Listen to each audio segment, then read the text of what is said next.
Ya, selama 70 tahun bangsa Indonesia diselimuti dengan praktek korupsi, kolusi, dan nepotisme yang berdampak pada krisis kepercayaan masyarakat terhadap pemerintahan negara ini, pelayanan publik yang belum sesuai harapan, serta kinerja yang masih belum efektif, efisien, dan akuntabel berakibat terhambatnya dunia usaha dan daya saing nasional. Dengan adanya revolusi mental, diharapkan semua dapat berubah menjadi terwujudnya pemerintahan yang bersih dan bebas KKN, peningkatan kualitas pelayanan publik kepada masyarakat, serta meningkatnya kapasitas dan akuntabilitas kinerja birokrasi. Seperti yang kita ketahui, masyarakat Indonesia sebelum adanya revolusi mental adalah manusia yang selalu menjadi penerima suatu kejadian, yang hanya mampu mengamati namun tidak sadar adanya kejadian dan membuat suatu kejadian.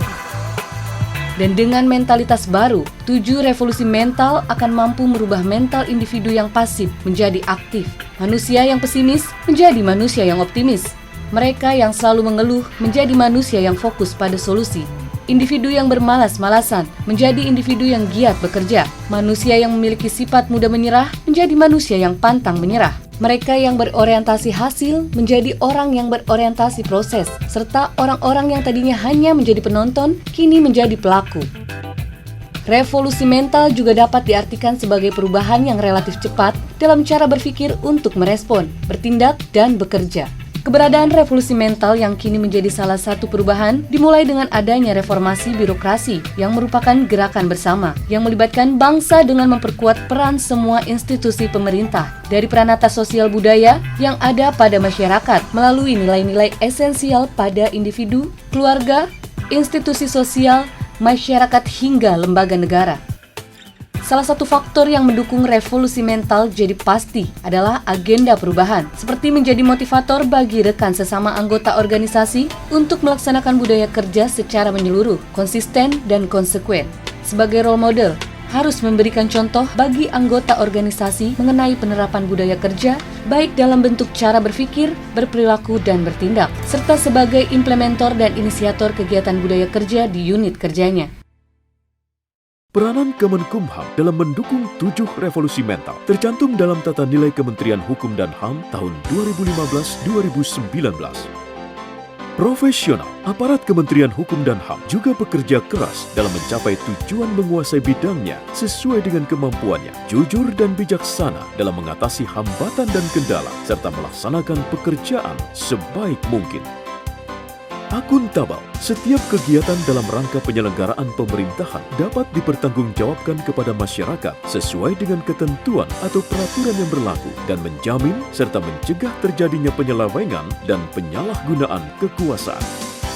Sinergi, Kementerian Hukum dan Hak Asasi Manusia juga selalu berkomitmen untuk membangun koordinasi internal yang aktif dan produktif dengan para pemangku kepentingan, bersinergi untuk mewujudkan perilaku saling percaya dan menghormati, mengedepankan musyawarah dan kerjasama yang harmonis untuk menemukan dan melaksanakan solusi yang terbaik.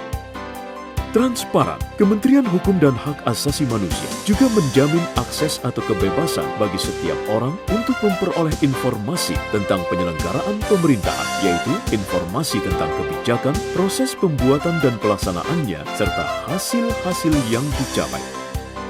Inovatif, Kementerian Hukum dan HAM akan selalu mendukung kreativitas dan mengembangkan inisiatif untuk melakukan pembaharuan dalam setiap aktivitas penyelenggaraan pemerintahan. Dan untuk membangun budaya bangsa, peranan Kemenkumham dimulai dari budaya kerja unit-unit terkecil, yaitu organisasi-organisasi di dalam negara. Dan budaya kerja tersebut akan membangun budaya organisasi yang membawa pada performa terbaik organisasi itu sendiri, sehingga menjadi pengaruh yang baik untuk organisasi yang lain. Dan budaya kerja dari seluruh organisasi yang ada di dalam negara akan membentuk bangsa dan negara yang kuat. Dengan adanya budaya kerja yang diterapkan oleh Kementerian Hukum dan HAM, asumsi keberhasilan budaya kerja pun akan mencapai tahap kesejahteraan pegawai, baik secara finansial, fasilitas kerja, dan karir yang jelas.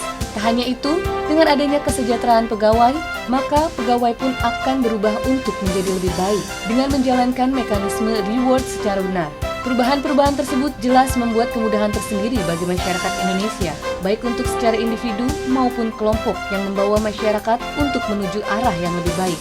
Dengan membangun budaya kerja, kami pasti, maka Indonesia hebat bukanlah sekedar wacana, dan pencapaian 7 revolusi mental akan melahirkan pemerintahan, masyarakat, dan bangsa dengan mentalitas baru menuju Indonesia hebat. Salam pembaharuan. Kami Pasti. pasti.